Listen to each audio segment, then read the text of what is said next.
วันนี้นะครับเรามาล่องเรือริเวอร์ไซด์นะครับวันนี้นี่บรรยากาศบนเรือนะครับเรามีเพื่อนๆสมาชิกมาเยอะแยะเลยนะครับ อันนี้ก็เป็นสมาชิกหลายๆท่านนะครับอันนี้นะครับกำลังไลฟ์สดอยู่นะครับตอนนี้โอ้โหมีแต่คนกำลังแบบว่าท้องร้องจ๊อกๆกันหมดเลยนะครับตอนนี้โอ้โหมีความสุขกันทุกคนเลยนะครับใช่ครับอันนี้นะครับอันนี้เป็นประธานนะครับหัวโต๊ะก็ต้องจ่ายตังค์เป็นธรรมดานะครับอันนี้นะครับอันนี้เป็น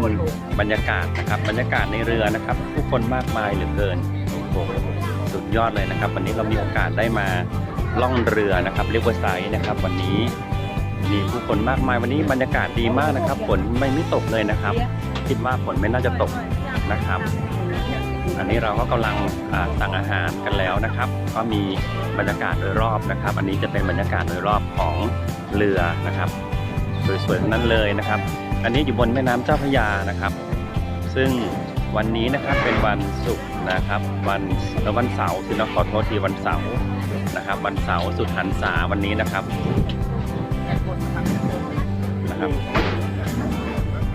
โอเคนะครับอันนั้นก็เป็นพี่น้ำนะครับอันนี้เป็นน้องปังนะครับแล้วก็อันนี้ก็จะเป็นคุณอะไรนะครับคุณอะไรนะเสื้อลายชื่ออะไรนะครับ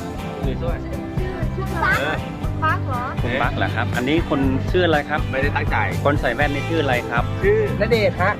ก็จิอ๋อก็จีนนะครับเป็นนักร้องคนนี้นะครับชื่ออะไรครับคนนี้ชื่ออะไรครับชื่อก็ซิล่า